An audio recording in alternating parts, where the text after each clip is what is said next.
semuanya selalu dalam keadaan yang sehat, tetap semangat menjalankan aktivitasnya, dan tentunya makin cuan dengan cara yang bijak. Selamat datang kembali di KSPM Expose, podcast seru persembahan dari KSPM FEB Universitas Bengkulu, di mana di sini kita bakal ngebahas banyak hal menarik seputar dunia pasar modal, investasi, financial awareness, sampai tips-tips kece buat generasi muda yang pengen lebih melek finansial. Perkenalkan, aku Regita Chayani Adri Hamid selaku host pada hari ini yang bakal nemenin keseruan kalian di episode 4 ini. Nah, dimana di sini kita akan membahas tema yang gak kalah menarik. Temanya yaitu Money Talks, Let's Invest. Saatnya generasi muda melek pasar modal. Sobat Refleksi yang muda, pernah gak sih kalian kepikiran kalau investasi itu hanya untuk orang yang sudah bekerja atau udah punya penghasilan besar? Padahal ya, siapapun saat ini bisa mulai mengenal dunia investasi, termasuk mahasiswa loh. Bahkan dengan perkembangan teknologi dan kemudahan akses informasi, generasi muda memiliki kesempatan yang jauh lebih besar untuk belajar dan mulai berinvestasi sejak dini. Namun, sebelum mulai berinvestasi, ada satu hal yang gak kalah jauh lebih penting, yaitu memahami bagaimana dunia pasar modal itu bekerja dan mengenali resiko serta manfaatnya, serta juga membangun kebiasaan berinvestasi yang cerdas dan bertanggung jawab. Nah, supaya kita bisa membahas semuanya secara lebih mendalam, hari ini kita akan berbincang langsung bersama dengan narasumber kita yang tentunya sudah sangat kompeten dan tentunya memiliki pengalaman luar biasa di dunia pasar modal. Tanpa berlama-lama lagi, langsung saja kita sambut narasumber kita pada episode kali ini. Beliau adalah Mbak Herlin Andini, atau yang akrab kita sapa Mbak Andini, selaku Deputy Head of IDX Region Bengkulu. Halo Mbak, apa kabarnya hari ini? Halo, kabar baik kita. Kita apa kabar? Alhamdulillah, baik juga ya Mbak. Senang sekali Mbak mendengar kabarnya. Kalau boleh tahu apa nih Mbak kesibukannya akhir-akhir ini? Kesibukannya ya tetap di kantor. Terus ada hal baru juga di 1 tahun terakhir ini menjadi ibu. Jadi working mom ya, sibuknya campur-campur gitu ya. Oh, senang sekali mendengarnya ya Mbak. Sebelumnya mau ucapin terima kasih banyak Mbak atas waktunya di tengah kesibukannya untuk hadir dan berbagi ilmu bersama kami di podcast KSPM Expose hari ini. Nah Mbak, sebelum kita mulai masuk ke sesi obrolan utama, yang pastinya udah ditunggu-tunggu banget nih sama Sobat Refleksi yang muda, mungkin Mbak bisa menyapa Sobat Refleksi yang muda dan memperkenalkan diri secara singkat. Silakan Mbak. Halo Sobat Refleksi yang muda, perkenalkan saya Herlin Andini, bisa disapa dengan Andin. Saya merupakan Deputi Kepala Wilayah Bursa Efek Indonesia Kantor Perwakilan Bengkulu, yang sebenarnya kalau ngobrolin soal investasi dan juga berhubungan dengan KSPM GI FEB Unip ini udah 10 tahun bersama ya sebenarnya gitu. Udah lama ya Mbak. Terima kasih banyak Mbak atas perkenalannya. Senang sekali rasanya ya Sobat Refleksi yang muda bisa berkenalan langsung dengan Mbak Andini. Nah Mbak, mungkin kita mulai bisa langsung berbicara mengenai cerita perjalanan Mbak terlebih dahulu. Bisa diceritakan Mbak mengenai perjalanan karir Mbak Andini hingga bisa bergabung dengan Bursa Efek Indonesia Bengkulu sampai saat ini. Oke, jadi sebenarnya kalau perjalanan hidupnya saya di bursa ya, kalau di bursa itu sebenarnya baru. Jadi kalau saya di Bursa Efek Indonesia itu baru berkarir sekitar 4 tahunan. Namun kalau misalnya journey saya di pasar modal itu udah lama sekali. Jadi sepanjang apa umurnya Bursa Efek Bengkulu, sepanjang itu juga karir saya di pasar modal ya. Jadi kalau mengenal pasar modal itu sudah dari 2016, tepat di 10 tahun lalu ya, 1 dekade yang lalu. Jadi pertama kali Bursa Efek Indonesia hadir di Bengkulu itu saya posisinya masih kuliah, masih semester berapa gitu saya lupa. Jadi saya masih kuliah di 2016. Kemudian saya memulai journey pertama saya masuk ke pasar modal tentunya jadi investor. Yang waktu itu harus jadi investor karena dipaksa sama kampus ya, harus buka rekening saham waktu itu. Jadi journey-nya dari investor, trader di pasar modal, kemudian saya tidak langsung berkarir di bursa, tidak. Saya melewati 3 perusahaan dahulu, akhirnya ada pembukaan di tahun 2021 sebagai trainer, waktu itu namanya masih trainer di Bursa Efek Indonesia, kemudian saya melamar, alhamdulillah terima. Nah, tapi sebelum itu juga saya memulai karir di pasar modal tuh sebagai anak magang. Dulu Magang. iya, magang dulu. Jadi magang 2 bulan di bursa waktu masih di kampus, waktu itu posisinya magang pribadi aja, mandiri. Kemudian alhamdulillah balik lagi ke pasar modal sebagai karyawan bursa. Journey-nya panjang, tapi saya happy gitu ya, kayak semua yang saya lakukan di pasar modal itu berbuah manis. Wah, keren sekali nih ya Mbak. Dari yang awalnya jadi anak magang Magang sampai dulu. sekarang. Ternyata untuk perjalanan menuju posisi sekarang itu juga melalui proses yang panjang. Benar.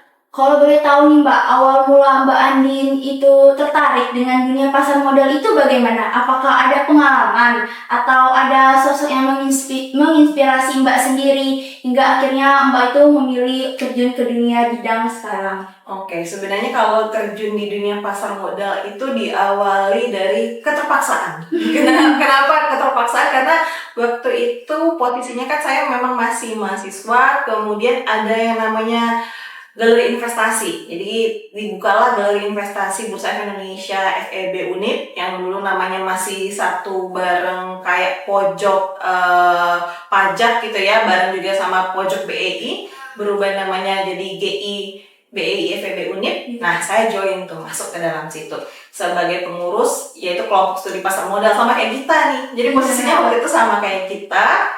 Terus kita mengadakan seminar, mau nggak mau kan kalau kita ngadain seminar nggak mungkin dong kita ngasih seminar sama orang-orang kita yang nggak buka rekening saham gitu kan. Akhirnya saya buka rekening saham dan itu masih jadul banget. Pembukaan rekeningnya belum digital, semuanya harus ngeprint berlembar-lembar kayak ada sekitar 20 lembar, dikirim lagi ke Jakarta. Terus setelah dikirim ke Jakarta balik lagi kalau ada kesalahan gitu ya, kalau bener diproses, kalau salah dibalikin lagi formnya. Jadi panjang sekali. Buka rekening saham dipaksa harus deposit 100.000. Terus setelah dipaksa nih, saya pikir apa ya, beliin apa ya. Dulu saya memang suka investasi sih. Jadi selama sepanjang di kampus kalau dapat beasiswa dibeli emas gitu ya, dapat beasiswa dibeli emas. Cuman waktu itu cobalah yang baru nih, saham. Saya lihat-lihat juga, oh banyak banget nih sebenarnya orang-orang di Indonesia nih, kalau saya lihat 10 orang terkaya tuh semuanya punya saham.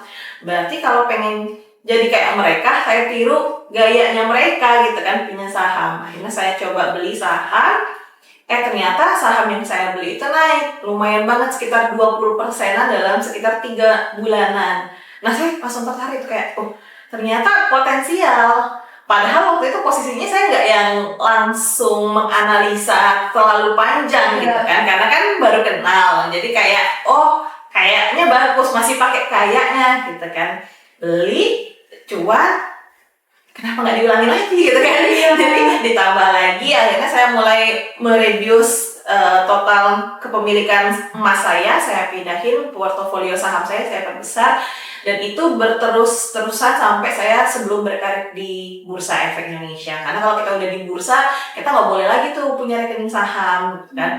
Jadi itu berketerusan, dan saya ngerasa kayak banyak banget manfaatnya, mulai dari saya buat ibaratnya buat nikahan gitu ya.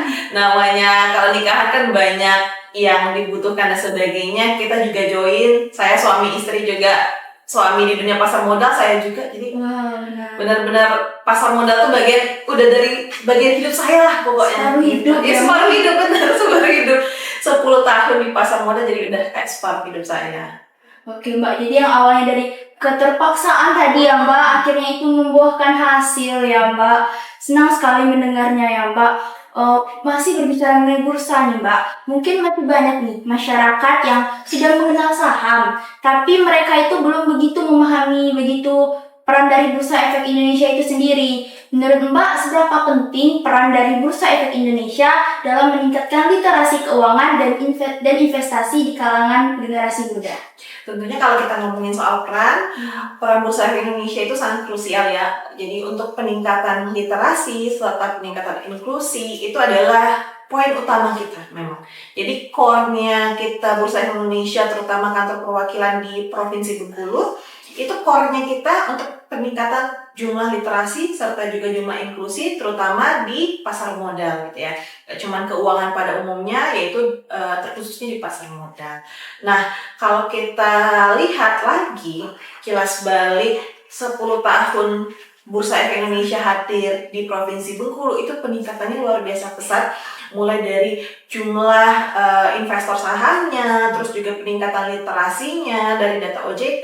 Ternyata memang Bursa Efek Indonesia ini sendiri menjadi salah satu perusahaan yang membuat peningkatan literasi keuangan yang cukup pesat untuk di Indonesia sendiri gitu ya, terutama inklusinya juga.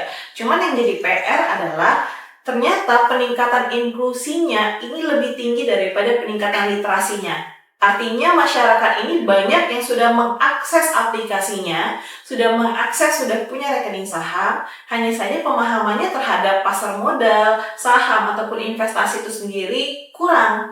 Jadi takutnya dipakai aja nih aplikasinya tapi tidak tahu cara membeli saham yang tepat seperti apa atau cara menganalisanya seperti apa. Jadi itu yang masih menjadi PR kita. Jadi kita pengennya seimbang nih, inklusinya tinggi tapi dibarengi dengan literasi juga cukup tinggi. Nah, salah satunya melalui podcast ini juga nih, salah satu cara untuk meningkatkan literasi serta inklusi di pasar modal. Benar sekali Mbak, salah satunya melalui podcast KSPM Expose ini.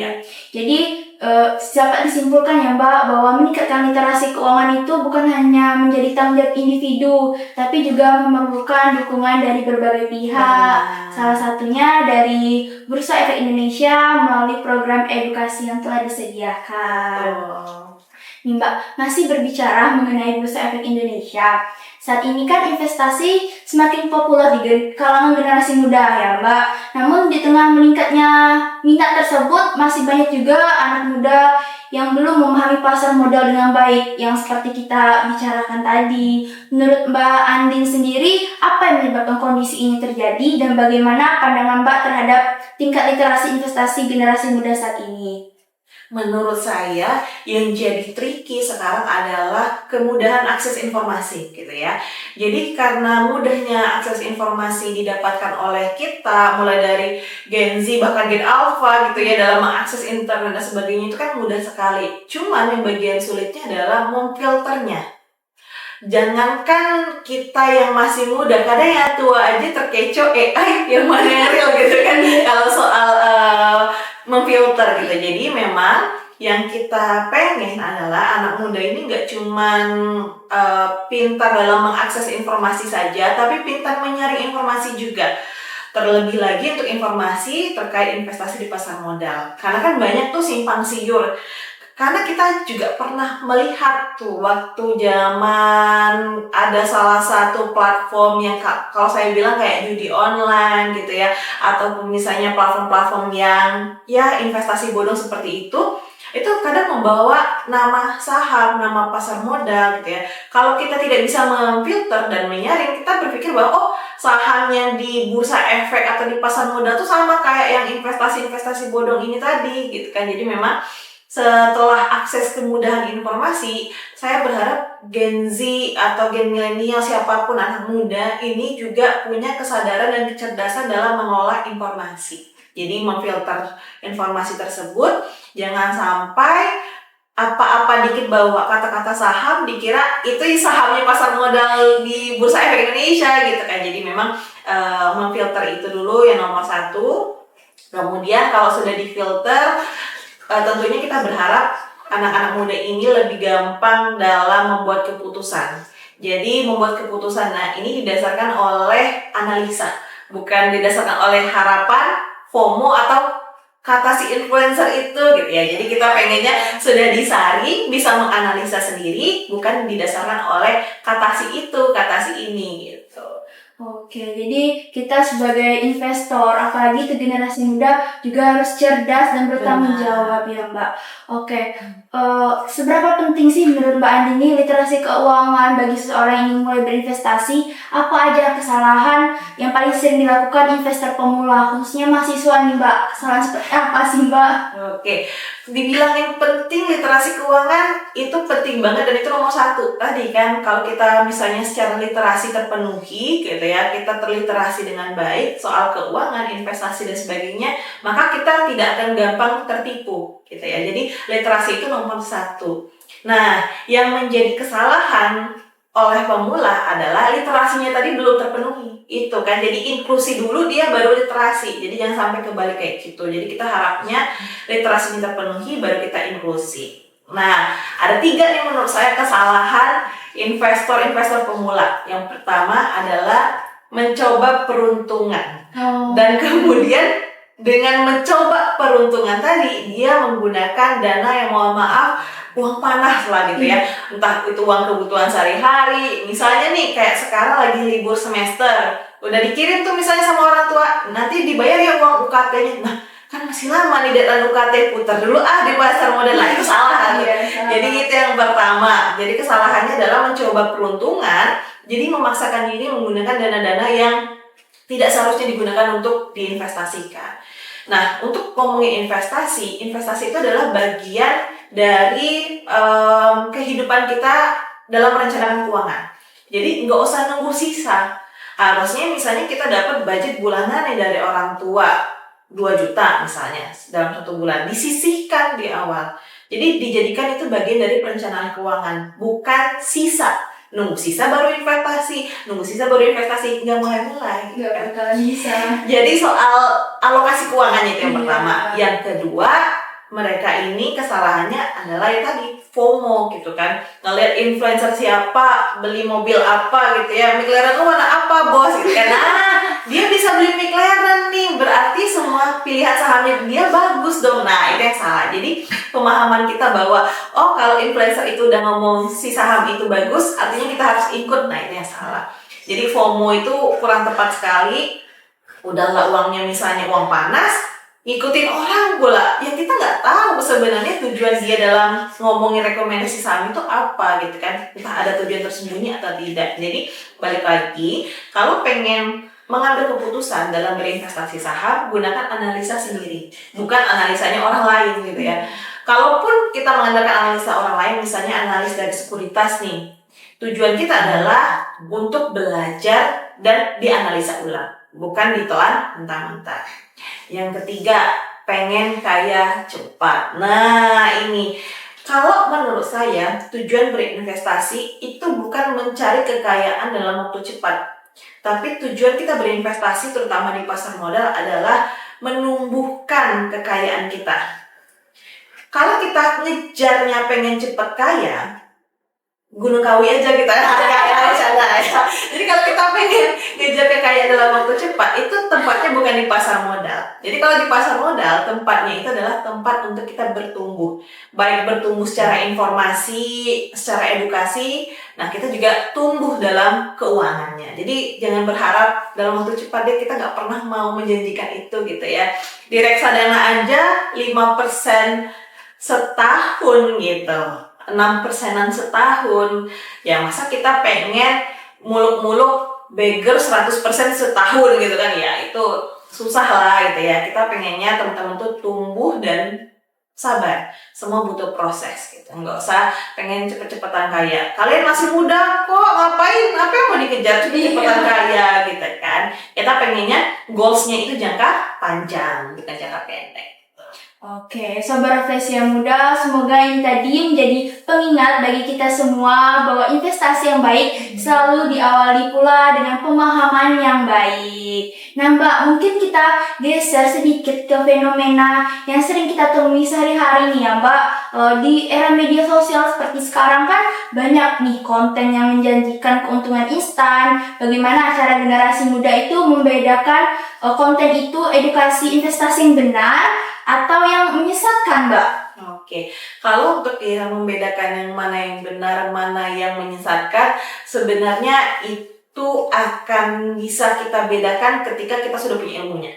Ilmu dasarnya sih sebenarnya. Jadi yang paling pertama itu ilmu dasarnya dulu, bahwa kalau pengen berinvestasi, itu kan kita sudah tahu beberapa teknik analisanya, fundamental dan teknikal gitu. Nah, kalau ada orang yang memberikan informasi, si saham A, kamu pasti untung bakal baik dalam 100 hari gitu kan, itu sudah pasti adalah terselubung teman-teman. Karena kita nggak bisa tuh mengandalkan analisa berdasarkan analisa orang lain gitu, atau misalnya analisa berdasarkan harapan-harapan kita aja, kayaknya ini bakal naik nih, kayaknya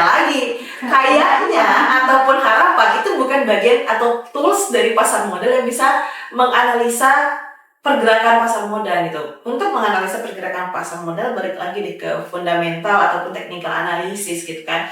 Jadi 2 basic itu aja dikuasai, ya sebenarnya bisa untuk mendapatkan keuntungan sih di pasar modal dengan 2 ilmu itu. Jadi balik lagi, untuk apa kita mengandalkan orang lain? Yang jelas kalau orang lain itu punya ilmu yang pakem banget, jarang pengen bagi-bagi biasanya, gitu kan? Ya nggak sih, kalau orang punya ilmunya sepakem itu, mereka nggak akan koar-koar, apalagi secara gratis biasanya kan. Jadi kalau dia sudah berkoar-koar, langsung ngomongin saham A, saham B, saham C, itu udah refleksi menurut saya. Baiknya kita hindari. Kalaupun pengen melihat beneran nggak ya yang kata dia ini, silahkan do your own research, lakukan analisa sendiri, baru ngambil keputusan saya beli atau saya jual saham tersebut gitu. Jadi tetap ya, balik lagi ke kita sendiri. Duit kita kok orang yang ngatur gitu kan. Jadi balik lagi, duit kita, ya kita yang mengatur bagaimana kita memposisikan uang kita tadi, mau diinvestasikan ke saham A atau saham B gitu. Oke, jadi kita tuh jangan ikut-ikutan ya Mbak, harus berdasarkan diri sendiri, kenali juga resiko. Benar, kalau nggak kenal risiko, itu mah kita cuma berpikir, kayaknya saham itu cepat kaya, tapi kita nggak tahu ternyata ada risikonya. Padahal kita jelas-jelas tahu bahwa saham itu yang high risk high return gitu kan. Mbak. Nah, kalau masih berbicara mengenai literasi pasar modal nih Mbak, tentunya nih masih ada berbagai tantangan lagi nih Mbak yang kita hadapi hingga saat ini. Menurut Mbak Anjin sendiri, apa tantangan terbesar yang masih dihadapi dalam meningkatkan literasi pasar modal di kalangan generasi muda saat ini?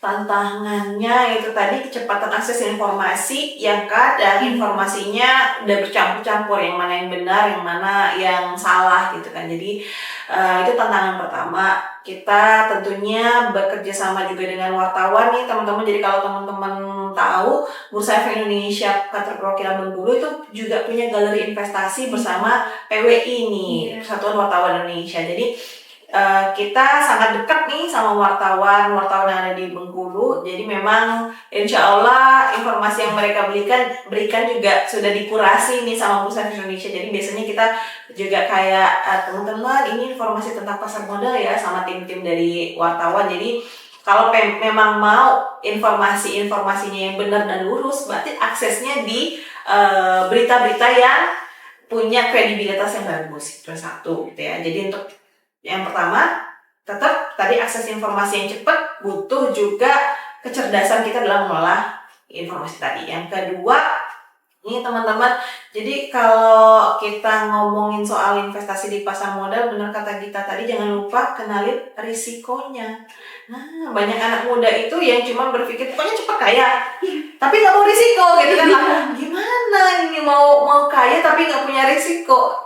Setahu saya, setiap orang kenapa mereka bisa jadi kaya itu karena mereka berani mengambil risiko dan belajar untuk memitigasi risikonya. Jadi risiko itu dimitigasi, bukan cuma dihindarin aja. Diambil risikonya, dimitigasi. Gimana caranya? Ya dengan cara menganalisa lebih lanjut gitu ya. Jadi nggak bisa tuh saham itu cuman misalnya tebak A, B, C, D, atau ini kayaknya bagus karena saya lihat influencer A megang. Jangan kayak gitu ya. Jadi ya balik lagi ya teman-teman, mudah-mudahan teman-teman itu kalau tahu keuntungan dari investasi, tahu juga risikonya. Jadi harus 2 itu. Tahu keuntungan, tahu risiko. Cuman investasi bodong yang menjanjikan no risiko pasti untung. Nah itu ciri-ciri investasi bodong tuh, no risiko pasti untung, itu udah ciri-ciri investasi bodong. Coba saya tanya deh ke Gita kalau investasi emas tuh pasti untung nggak? Enggak juga. Enggak juga ya. Jadi apapun deh yang dibilang safe haven sekalipun, dia ada fluktuasi harganya. Pasti dia ada naik turunnya. Di bisnis sawit sekalipun kemarin baru informasi beberapa bulan yang lalu ya harga sawit turun gitu kan. Atau di investasi mana? Misalnya tambang dan sebagainya, pasti punya risikonya masing-masing. Tidak ada investasi dimanapun itu yang risikonya nol. Tapi dengan risiko yang ada, kita harus pintar untuk tadi mitigasi risikonya sih. Oke, jadi kita tuh harus pintar-pintar memitigasi risiko itu ya Mbak. Jadi setiap investasi itu pasti ada risikonya. Pasti. Oke Mbak, mungkin berbicara mengenai generasi muda gini ya Mbak. Kita tahu bahwa generasi muda itu pasti saat ini juga terus berkembang seiring dengan perkembangan zaman. Di tengah tren gaya hidup yang konsumtif, bagaimana cara membangun kebiasaan berinvestasi yang sehat dan berkelanjutan bagi generasi muda Mbak? Oke. Kalau saya bilang konsumtif itu boleh apabila menghasilkan. Nah, kita beli saham kan konsumtif juga. Tapi kan bisa menghasilkan gitu ya. Jadi konsumtif itu dilihat dulu aspek konsumtifnya seperti apa. Ada yang bilang misalnya, oh kamu beli iPhone mah mahal-mahal buat apa? Kalau memang tujuannya cuma untuk gengsi atau selfie-selfie, memang kurang tepat. Tapi misalnya ada yang beli iPhone, terus dia jadi content creator. Dari jadi content creator dia punya penghasilan ditaruh di saham, benar juga, nggak ada yang salah gitu ya. Jadi konsumtif itu dilihat dulu posisinya, belanjanya buat apa. Jadi kalau belanja yang baik itu adalah belanja yang dari belanjaan kita tadi bisa menghasilkan, seperti belanja saham. Nah itu ya.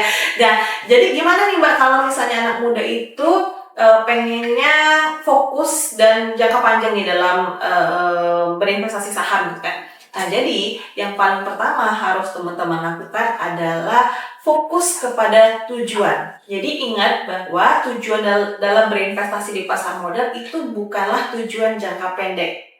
Sekali lagi tujuan investasi di pasar modal adalah jangka panjang.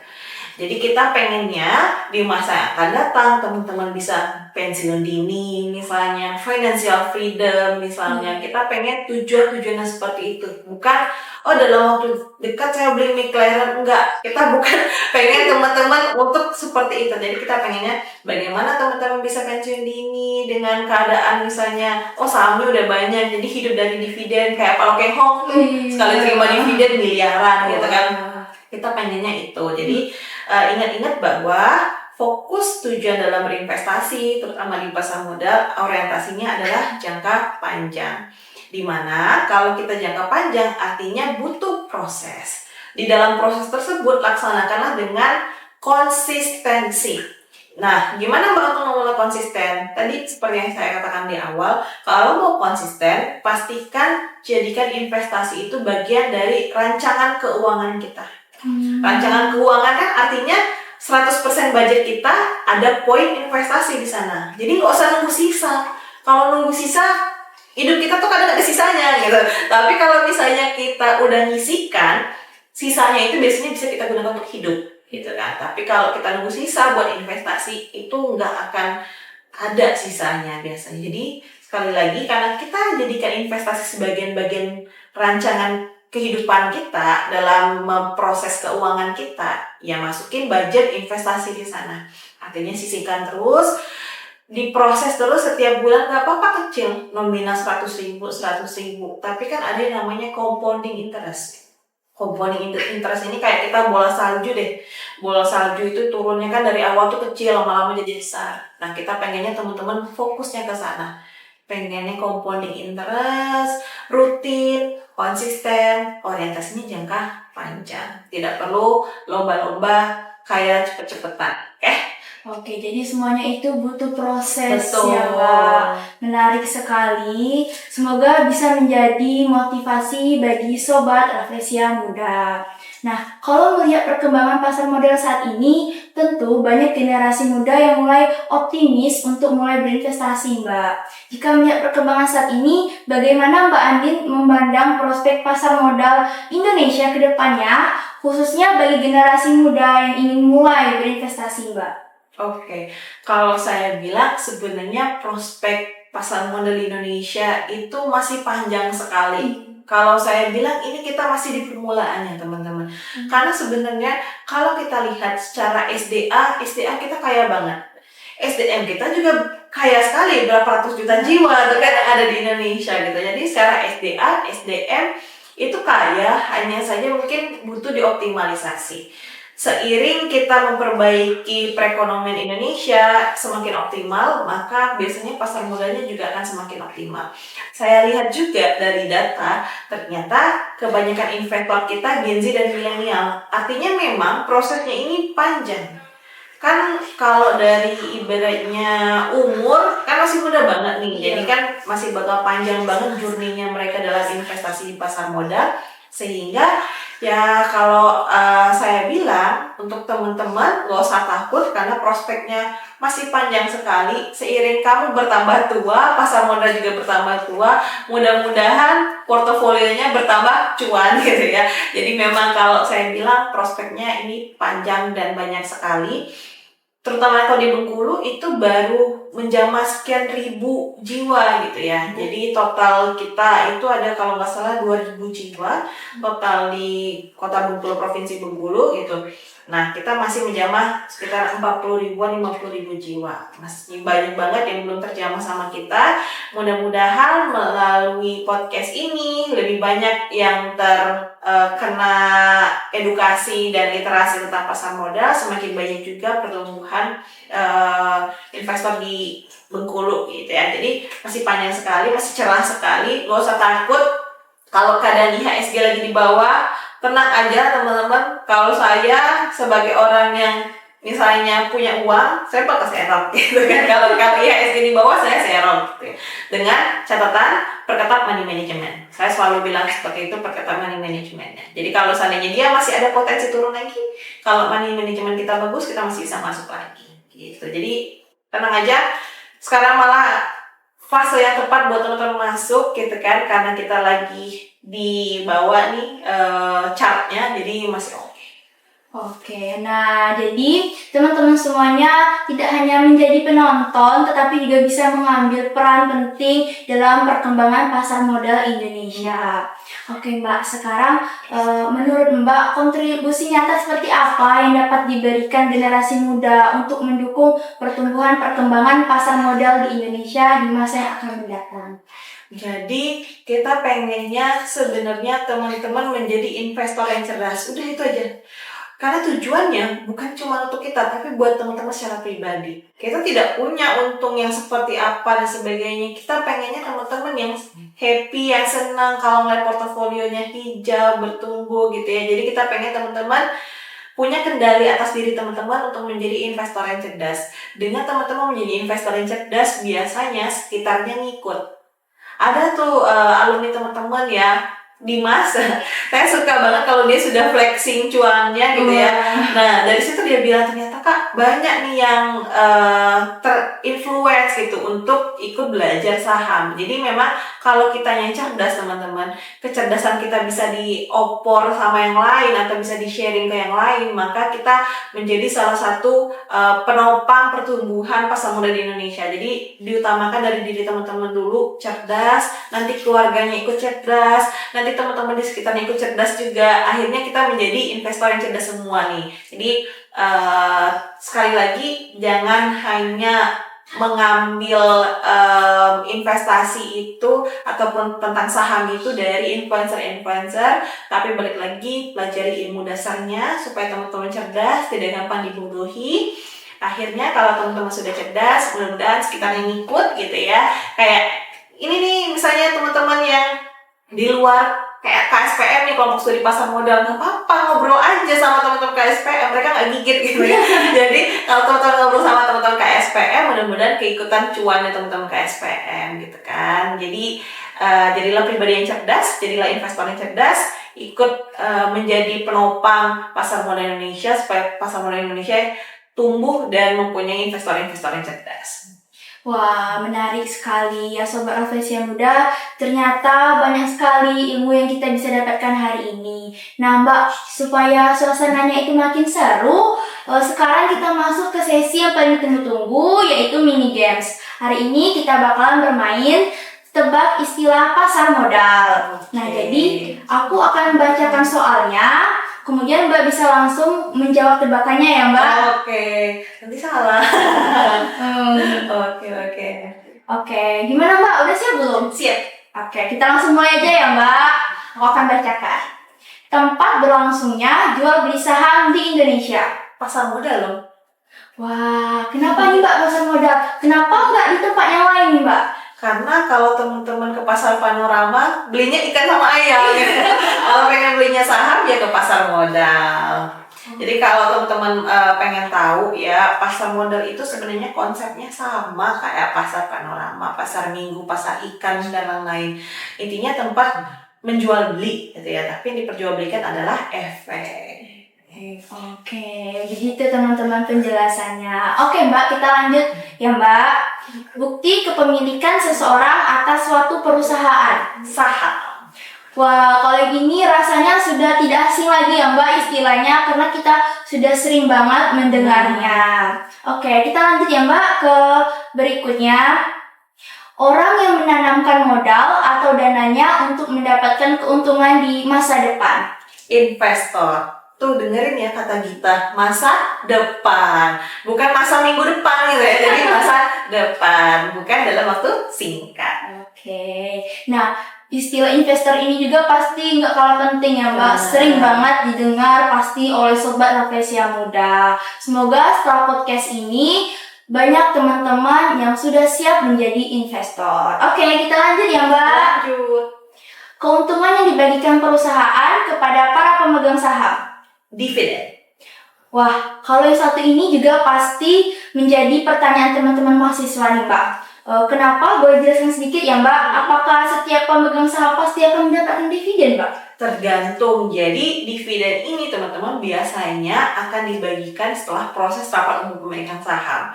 Jadi perusahaan mengadakan RUPS dulu nih, rapat umum pemegang saham, lalu nanti ditentukanlah berapa besarnya nominal dividen tadi. Nah, untuk nominal dividen itu adalah per lembar saham. Jadi semakin banyak lembar saham yang kamu punya, semakin banyak juga dividen yang kamu dapat. Tapi ada catatan. Total perusahaan di bursa itu kan ada lebih dari 900 nih. Tidak semuanya membagikan dividen.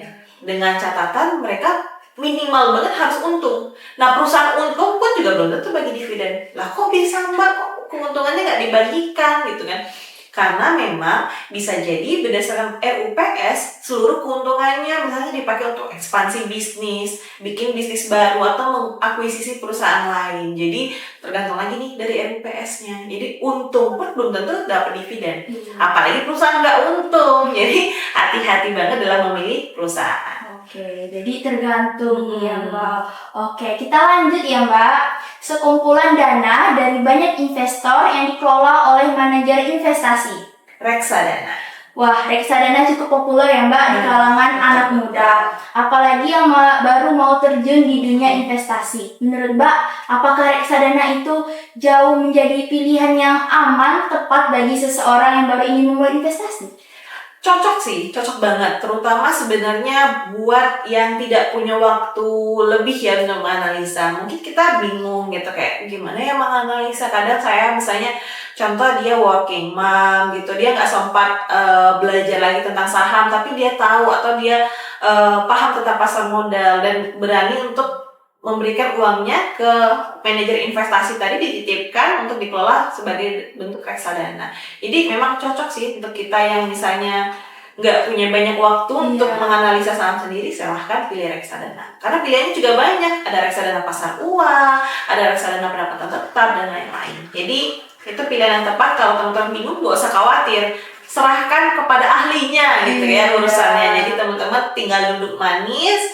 Terus teman-teman lihat juga ibaratnya semacam prospektusnya lah gitu ya, ataupun historinya dari reksadananya itu sendiri supaya teman-teman tahu gambarannya ke depannya teman-teman bisa dapat potensi return berapa.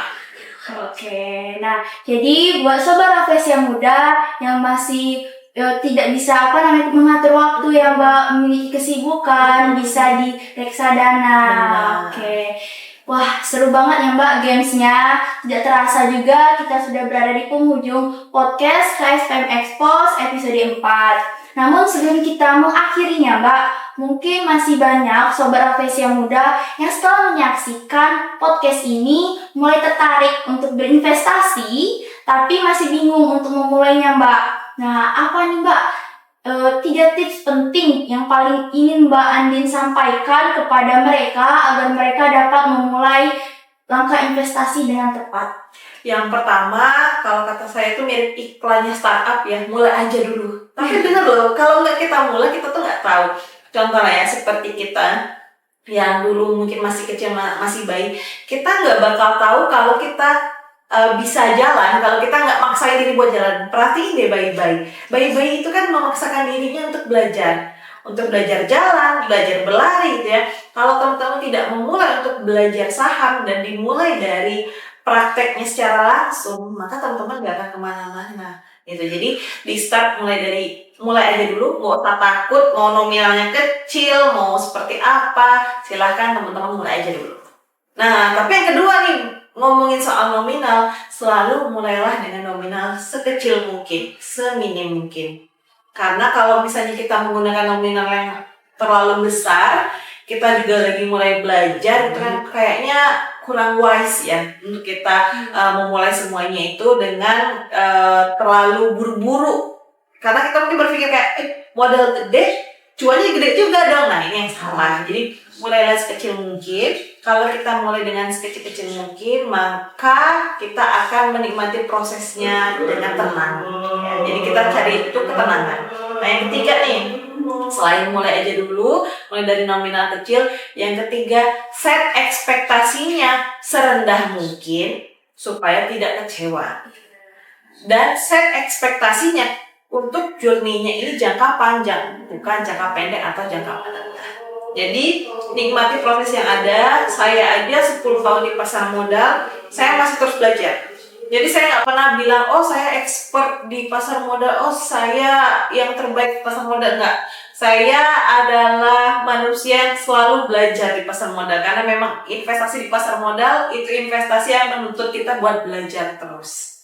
Iya, menarik sekali ya Mbak tips-tipsnya. Terima kasih banyak Mbak atas tips penting yang telah Mbak Andin sampaikan.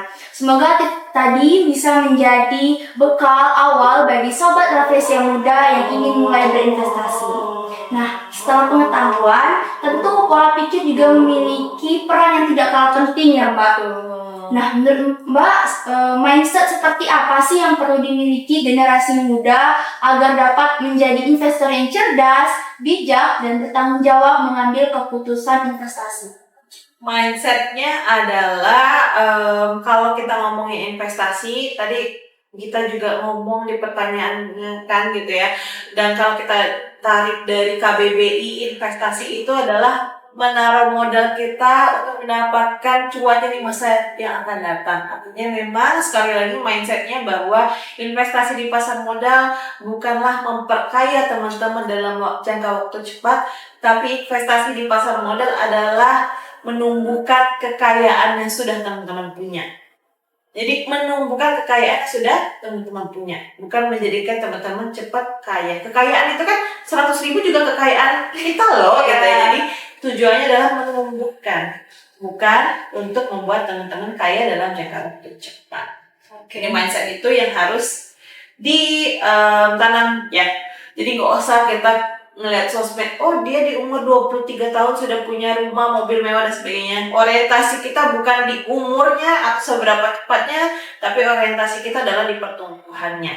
Seperti kalau kata kita itu ya, kalau kata entah hadis entah Al-Quran gitu ya, kita itu ada goalsnya adalah tidak menjadi manusia yang merugi. Jadi itu dulu, jadi manusia tidak merugi itu dulu. Jadi tujuannya bukan pengen cepat kaya dan sebagainya, minimal tidak menjadi manusia yang merugi.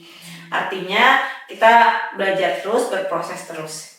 proses sekecil apapun tetaplah namanya proses gitu. Jadi nggak usah khawatir mau kita prosesnya misalnya 100.000 saya baru jadi 105.000 Mbak, lah kan proses 5% tuh gitu ya. Jadi tetap nikmatin proses yang ada. Oke Mbak, terima kasih Mbak. Mindset yang Mbak sampaikan tadi bisa menjadi pegangan bagi Sobat Rafflesia Muda.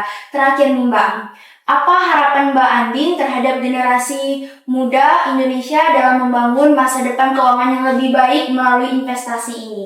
Oke, harapan saya adalah teman-teman kalau saya selalu bilang ya, kalau kita kilas balik ke Al-Quran, ayat pertama yang turun dari Al-Quran itu adalah Iqra. Artinya bacalah. Nah, untuk menjadi pribadi yang cerdas kita tuh dari awal sudah dikasih tahu nih bahwa kita harus banyak-banyak Iqra, artinya harus banyak-banyak baca supaya kita cerdas gitu ya. Jadi kalau memang teman-teman pengen jadi investor yang cerdas, perbanyak baca. Akses kita sudah mudah sekali, sudah ada, kalaupun semalas-malasnya kita ya. Kalau saya malas baca buku, tapi saya pengen tahu isi buku itu, saya upload bukunya ke ChatGPT, tolong rangkumkan. Jadi kita semalas-malasnya kita harus cari cara yang gimana pun caranya kita dapat tujuan kita gitu kan, tapi dengan cara yang legal dan halal gitu ya. Jadi seperti itu salah satu contohnya. Manfaatin semua yang ada, maka informasi itu akan tersaring, dibaca, ya insya Allah kita bakal lebih cerdas sih gitu ya. Jadi sekali lagi, kalau pengen jadi investor yang cerdas, turutin aja Iqra, banyak baca, oke? Oke, terima kasih banyak Mbak atas jawaban sekaligus pesan-pesannya sangat menginspirasi dan tentunya juga semoga dapat menjadi penyemangat bagi Sobat Rafflesia Muda untuk terus belajar, berani memulai dan berinvestasi dengan baik.